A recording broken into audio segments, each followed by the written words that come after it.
सीताराम चरित अति पावन, मधुर सरस अरु अति मन भावन।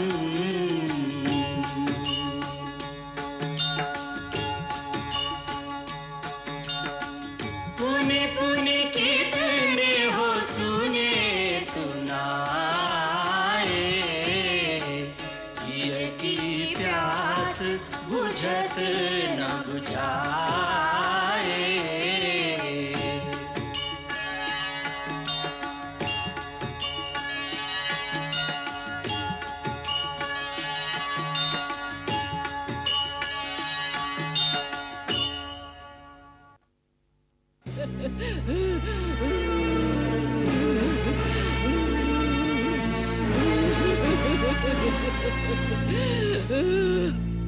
राम, यही है ताड़का।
धन्य हो राम, तुम्हारी जय हो। तीनों लोक में तुम्हारे सिवा कोई भी ताड़का को नहीं मार सकता था। अब हमें विश्वास हो गया कि तुम जगत कल्याण के निमित्त ही इस भूतल पर आए हो।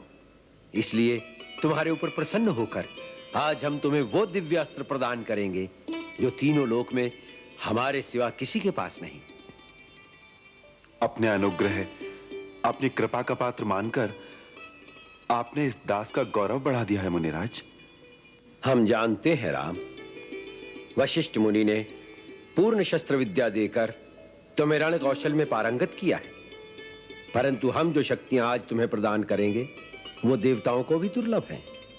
अनेक लौकिक, पारलौकिक और वैज्ञानिक शोध के द्वारा आध्यात्मिक शक्ति से हमने जिन्हें सिद्ध किया है वो दिव्यास्त्र सारे संसार में एक साथ हमारे सिवा कहीं नहीं मिल सकते।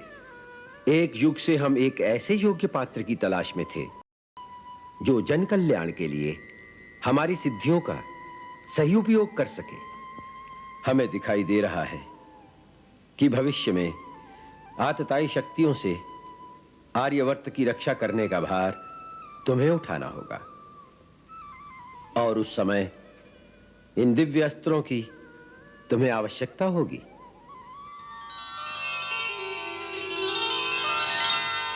राम, क्षत्रियों के लिए शस्त्र आवश्यक है, परंतु शस्त्र धारण करने के भी कुछ नियम होते हैं। देश, समाज और किसी निर्बल प्राणी की रक्षा के लिए शस्त्र उठाना वीर पुरुषों का कर्तव्य है, धर्म है। किंतु अपने अहंकार या अपने बल का प्रदर्शन करने के लिए किसी पर वार करना, किसी पर हमला करना वीर पुरुषों का धर्म नहीं। मैं जो विद्या तुम्हें प्रदान कर रहा हूं, उसकी गुरु दक्षिणा यही होगी कि किसी निर्दोष पर उसका उपयोग नहीं करोगे, परंतु जहां पाप, अत्याचार और अन्याय देखोगे, वहां पापी और दुराचारी का संहार करने के लिए शस्त्र अवश्य उठाओगे। राम, इसकी प्रतिज्ञा करो और मेरी शक्ति का आत्मसात करो।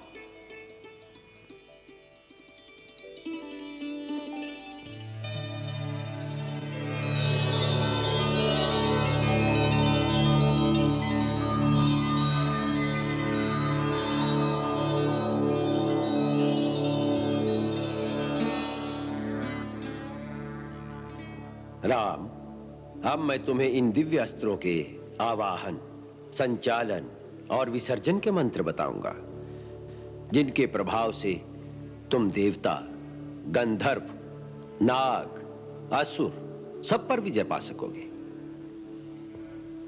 वत्स, अस्त्रों में कई प्रकार की शक्तियां होती हैं।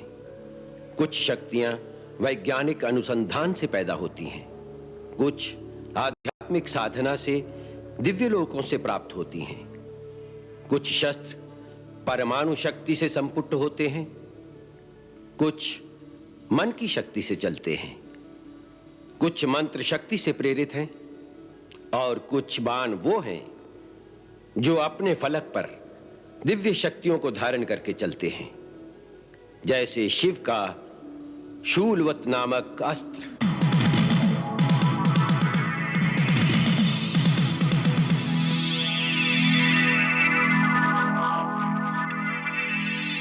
ब्रह्मास्त्र,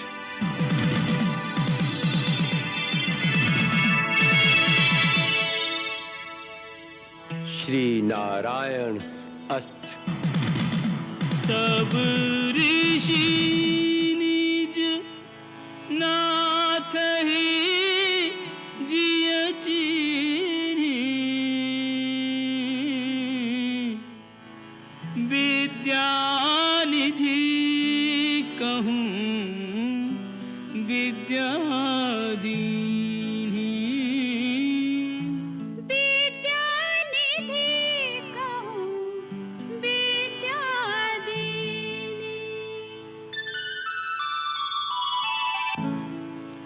आयुध सर्व समर्पिके प्रभु निज आश्रम आन, कंद मूल फल भोजन दीन भगत हित जान। दुष्टा ताड़का का नाश करके आपने हमारे मन को यह विश्वास दिला दिया कि अब हमारे यज्ञ अनुष्ठान निर्विघ्न पूर्ण हो सकेंगे। आपकी सेवा के लिए ही तो हम अयोध्या से मुनिवर के साथ यहाँ आए हैं और राजमहल के सुख त्याग कर एक तपस्वी के आश्रम में कंदमूल खा रहे हैं। परम पूज्य, आपके दिए हुए कंदमूल में जो अमृत भरा है वो राजमहल के भाग्य में कहां? यही तो तुम्हारी विनम्रता है। तुम्हारी जय होगी राम।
भोजन गा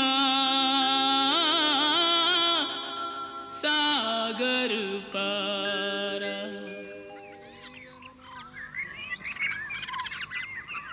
दशरथ नंदन, सुबाहु और मारीच का संहार करके तुमने हमारे सिद्ध आश्रम को निर्भय निष्कंटक कर दिया। तपस्वी मुनिजनों की ओर से हम तुम दोनों भाइयों का अभिनंदन करते हैं। गुरुजनों का अभिनंदन नहीं, आशीर्वाद मिलना चाहिए। गुरुदेव, आपसे मिले ज्ञान और अस्त्र शस्त्रों की शक्ति से ही हम उन दुष्ट निशाचरों का नाश कर सके। यही तुम्हारी महानता है राम। सब कुछ करते हो, पर कर्ता का अहंकार तुम में नहीं आता। तुम्हारी सदा जय हो। महामहिम के चरणों में सादर प्रणाम। कल्याणमस्तु। गुरुदेव, मिथिलेश्वर महाराज जनक के एक विशेष सामंत कुछ शुभ संदेश लेकर आपकी सेवा में आए हैं। दर्शन की आज्ञा चाहते हैं। उन महानुभाव को अतिथि कक्ष में ले जाओ, उनका सत्कार करो। उनसे मिलने हम वहीं आएंगे। हमें ये जानकर प्रसन्नता हुई कि महाराज जनक अपनी पुत्री राजकुमारी सीता का स्वयंवर रचा रहे हैं। मुनिवर, आपके आशीर्वाद से उनका यह शुभ कार्य निर्विघ्न संपन्न हो, उसके लिए महाराज ने आपसे विशेष प्रार्थना के लिए इस दास को भेजा है। हम विदेहराज जनक का आमंत्रण पाकर बहुत प्रसन्न हुए। महाराज को हमारा आशीर्वाद। उन्हें कहना कि हम अवश्य आएंगे।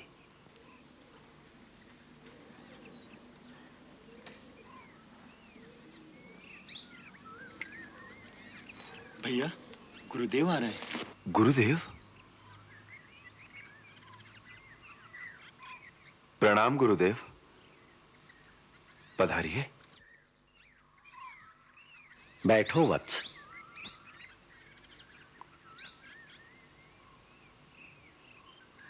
राम, हम तुमसे एक बात करने आए हैं। गुरुदेव, आपने क्यों कष्ट किया? मुझे बुला भेजते, मैं स्वयं आ जाता आपकी सेवा में। तुम्हारे पास आने में कष्ट नहीं, आनंद ही आनंद है राम। तात, महाराज जनक के यहां से न्योता आया है। वो अपनी पुत्री सीता का स्वयंवर रचा रहे हैं, जिसमें उन्होंने हमें भी आमंत्रित किया है। हमारी इच्छा है कि तुम दोनों भाई हमारे साथ मिथिला चलो। राम, इस विषय में तुम्हारा क्या विचार है? गुरुवर्य, आपकी आज्ञा के सामने किसी अन्य विचार का स्थान ही कहाँ है? केवल आज्ञावश ही नहीं वत्स, हम चाहते हैं कि तुम भी उस ऐतिहासिक दृश्य का अनुभव करो जहां आर्यवर्त के हर प्रांत और हर प्रदेश के राजकुमार सीता को पाने के लिए अपना अपना बल, कौशल और पराक्रम दिखाने आएंगे। मुनिवर, स्वयंवर कर तो यही है कि राजकुमारी जिसे पसंद करेंगी उसी के गले में वरमाला पहना देंगी। फिर उसमें बल और कौशल दिखाने की आवश्यकता ही कहाँ है? इसलिए कि महाराज जनक ने सीता के विवाह के लिए एक कठिन शर्त रख दी है। शर्त? हाँ रघुनंदन, कई कारणों से ये स्वयंवर बड़ा अद्भुत होगा। पहला कारण तो ये कि सीता स्वयं ही एक अद्भुत कन्या है, और दूसरा कारण ये है कि महाराज जनक के पास भगवान शिव का एक अलौकिक धनुष है, जो शिव ने देवताओं को दिया था, और देवताओं ने जनक के पूर्वज महाराज देवराज के पास धरोहर रूप में रखा था। सीता को देवी कन्या मानकर महाराज जनक ने यह निश्चय किया है कि सीता का विवाह किसी साधारण मानव से नहीं हो सकता, और उन्होंने शर्त रख दी कि जो शूरवीर उस महान शिव धनुष को झुकाकर उस पर प्रतंचा चढ़ा देगा, उसी के साथ सीता का विवाह होगा। उसी चमत्कार को देखने के लिए तुम हमारे साथ मिथिला चलो, यही हमारी इच्छा है। अहो भाग्य। तो कल प्रातः ही प्रस्थान करेंगे। जो आज्ञा गुरुदेव।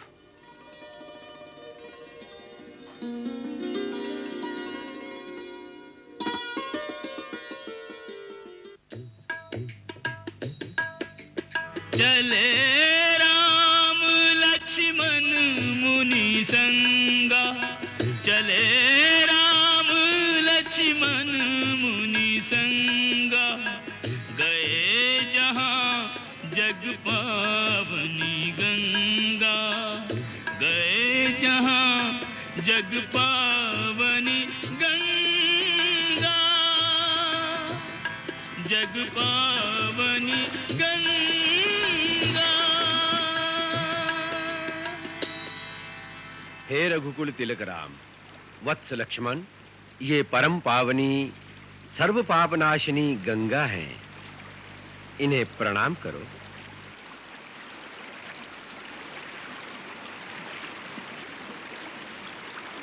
वत्स राम, पवित्र गंगा नदी का पुष्पों से पूजन करो।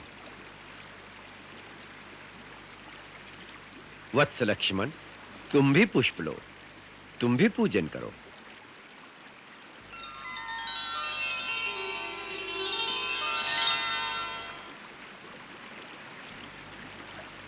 राम, ये पवित्र गंगा नदी तुम्हारे पूर्वजों की देन है। हमारे पूर्वजों की देन? हाँ, बैठो।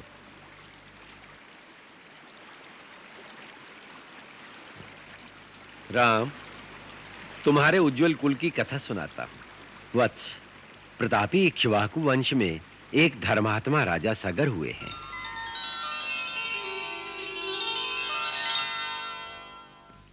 एक बार जब वह अश्वमेध यज्ञ कर रहे थे,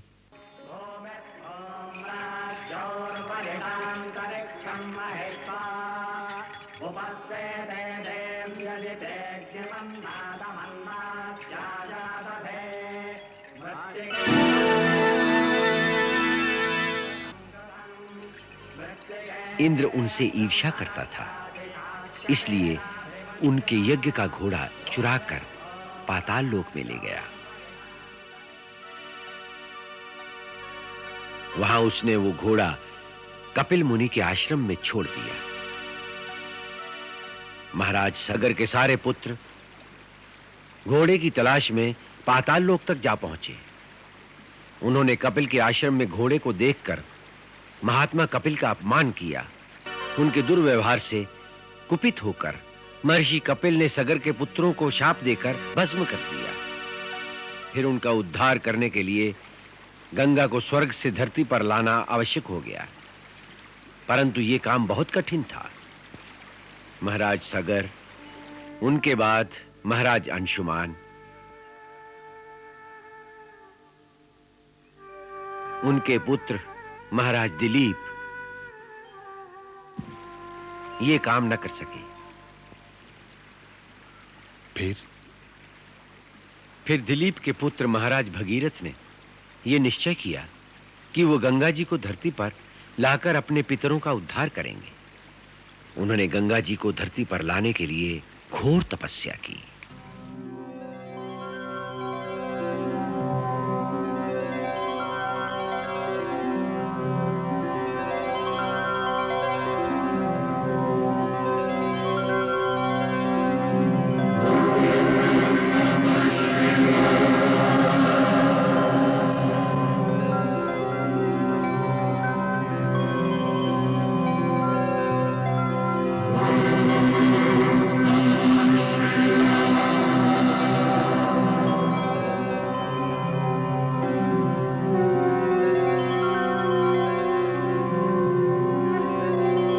उनकी तपस्या से प्रसन्न होकर ब्रह्मा प्रकट हुए।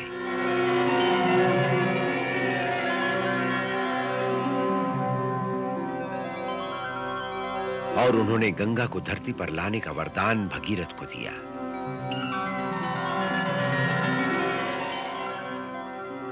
फिर ब्रह्मा जी के कहने पर भगीरथ ने शंकर जी की आराधना की, ताकि जब गंगा आकाश से धरती पर गिरे तो वो उन्हें अपने शीश पर धारण करें, अन्यथा गंगा के वेग की प्रबलता से धरती के फट जाने का डर था।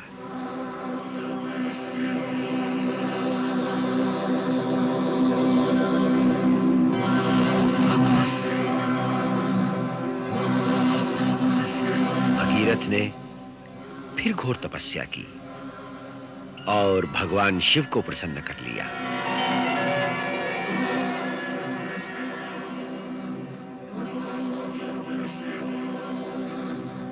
उन्होंने भगीरथ को वचन दिया कि वो गंगा जी को अपने शीश पर धारण कर लेंगे। फिर ब्रह्मा जी के आदेश से श्री विष्णु के चरणों से निकलकर गंगा जी आकाश मार्ग से धरती पर बड़े वेग से आईं।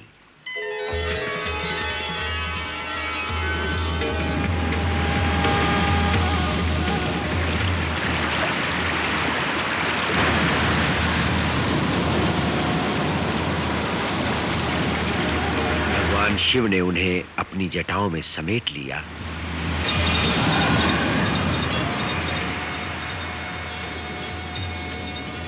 और फिर धरती पर बहने दिया, जिससे भगीरथ का मनोरथ सफल हुआ और धरती से लेकर पाताल तक सबका कल्याण हुआ।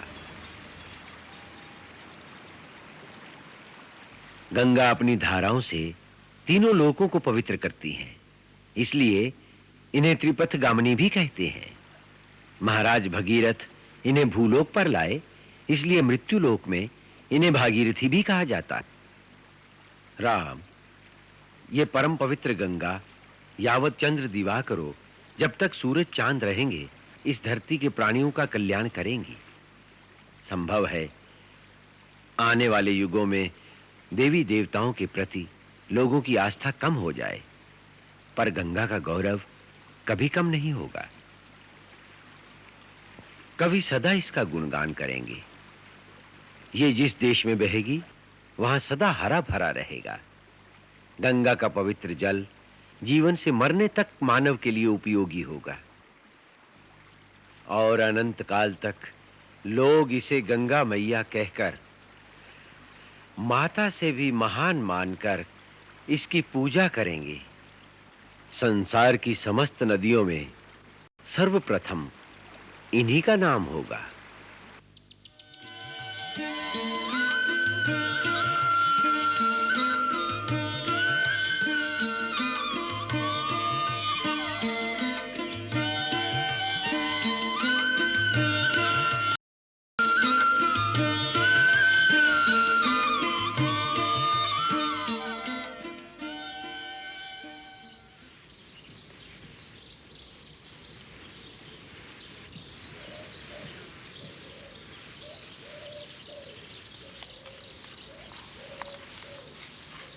गुरुदेव, यह आश्रम बड़ा विचित्र लग रहा है।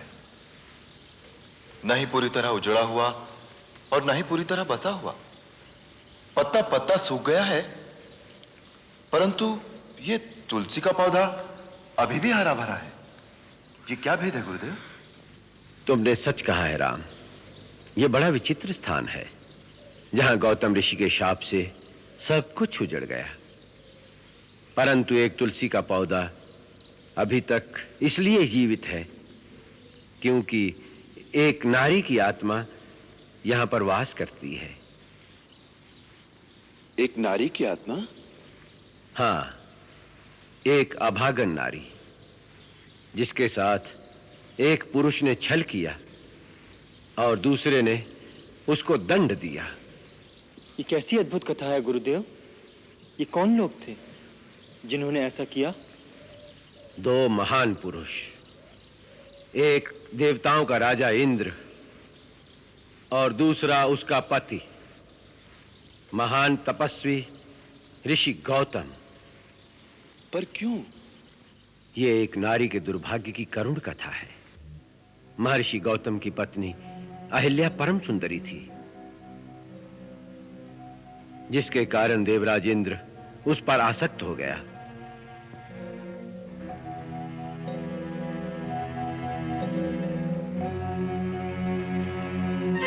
एक समय जब महर्षि गौतम प्रातः स्नान के लिए नदी पर गए, तो इंद्र ने अवसर देखा और अवसर का लाभ उठाने की ठानी। उसने गौतम का रूप धारण कर लिया। गौतम का रूप धारण करने के पश्चात अहिल्या से समागम के लिए वो दबे पांव चुपके चुपके अहिल्या की कुटिया की ओर चल पड़ा। छिपते छिपाते वो अहिल्या की कुटिया में प्रवेश कर गया।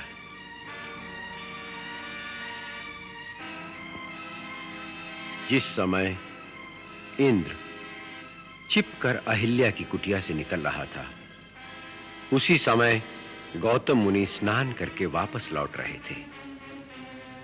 उन्होंने अपने ही रूप में दूसरे पुरुष को अपनी कुटिया से निकलते देखा तो वो समझ गए कि ये इंद्र का कपट जाल है। क्रोध में भरकर उन्होंने इंद्र को शाप दिया और उसे विफल कर दिया। अहिल्या कुटिया से बाहर आई। वो समझ गई कि उसके साथ छल हुआ है। वो रोती हुई पति के चरणों में गिर गई, परंतु क्रोध में भरे गौतम मुनि ने आवेश में आकर अपनी पत्नी को भी शाप दे दिया और वो उसी क्षण पत्थर की शिला बन गई। उसी समय से वो शापित नारी इस पत्थर का रूप धरे किसी के आने का रास्ता देख रही है। किसका रास्ता देख रही है गुरुदेव? जो गिरे हुओं को उठा सके। राम, किसी पर दोष लगाकर दंड देना तो सभी को आता है, परंतु वो पतित पावन जो किसी गिरे हुए को उठा सके विरला ही होता है। ऐसे महामानव के चरणों को छूने से सारे पाप नष्ट हो जाते हैं।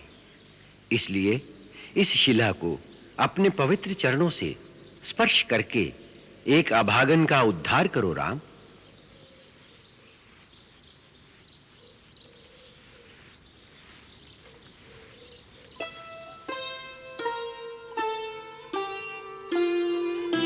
श्री राम चरण के सुखद स्पर्श से शिला बनी सुंदर नारी। पद पंकज पावन शोक नशावन, पद रज की महिमा भारी। मैं नारी पावन, मैं नारी पावन, प्रभु जग पावन, पावनता का दान दिया। जो त्रिभुवन पूजित लक्ष्मी सेवित, उन चरणों में स्थान दिया। ऋषि गौतम द्वारा, ऋषि गौतम द्वारा श्राप जो पाया, श्राप वही वरदान हुआ। गई तन की जड़ता, पाई शुचिता, भाग्य जगे कल्याण हुआ। एही भांति सिधारी गौतम नारी, बार बार हरि चरण परी। जो अति मन भावा, सोई बर पावा। गई पति लोक आनंद भरी, गई पति लोक आनंद भरी, गई पति लोक आनंद भरी। राम हरि जय राम हरि, राम हरि जय राम हरि, राम हरि जय राम हरि, राम हरि जय राम हरि, राम हरि जय राम हरि, राम हरि जय राम हरि, राम हरि।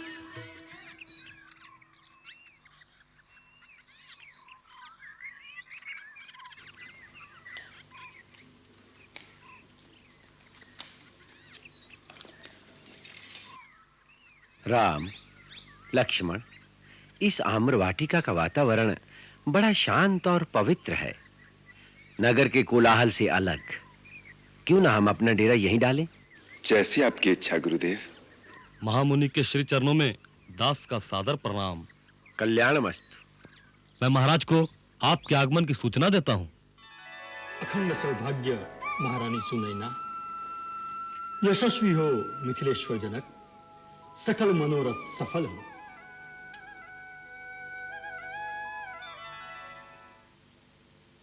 गुरुदेव, आपकी कृपा बनी रहे, इसी में हमारा कल्याण है। राजकुमारी सीता नहीं आई अभी तक? आती होंगी।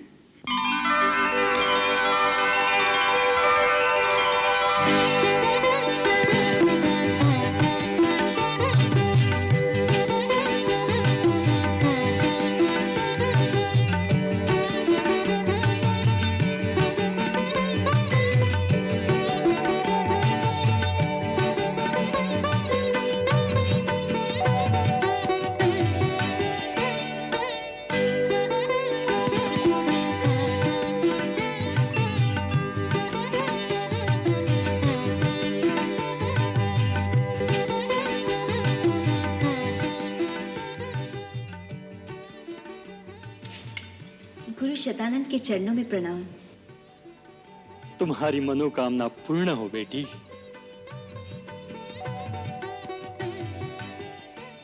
क्षमा कीजिए पिताजी, मेरे कारण आपको प्रतीक्षा करनी पड़ी। बेटी, आज शिव धनुष को स्वयंवर सभा में भेज दिया जाएगा, इसलिए इनकी पूजा करके भगवान से आशीर्वाद मांगो। सीता, बचपन से तूने इस शिव धनुष की पूजा की है बेटी। आज उसी पूजा की पूर्ण आहुति की घड़ी आ गई। तेरे पिता ने तेरे विवाह के लिए एक ऐसे पराक्रम की शर्त रखी है जिसे पूरा करना एक साधारण पुरुष के लिए असंभव नहीं तो बहुत कठिन अवश्य होगा। शंका मन से निकाल दो देवी। जिन्होंने महाराज जनक के मन में उस अद्भुत प्रण की प्रेरणा उत्पन्न की थी, उपाय भी वो अपने आप ही करेंगे। परिणाम उन्हीं पर छोड़ दो। आशंका और अविश्वास को मन से निकालकर भगवान आशुतोष पर भरोसा रखो। वो सबकी मनोकामना पूर्ण करते हैं। उनके इस पूजनीय धनुष के कारण कभी किसी का अमंगल नहीं हो सकता। चलो महाराज, पूजा करें।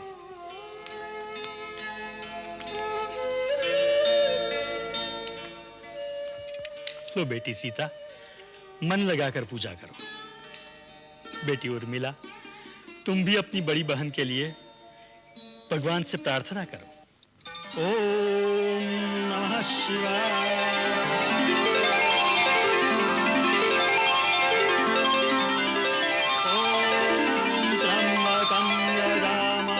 सुगंधिं पुष्टिवर्धनम् उर्वारुकमिव बन्धनान् मृत्योर्मुक्ष्यमामृता। मंगल भवन अमंगल हारी, प्रभु सुदशरथ अजिर बिहारी।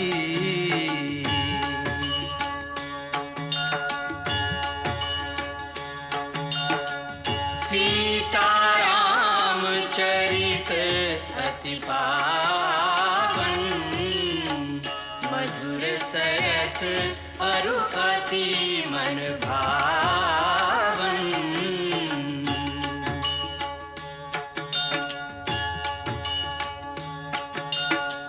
पुनि पुनि कितने हो सुने सुनाए, किया की प्यास बुझत न बुझाए।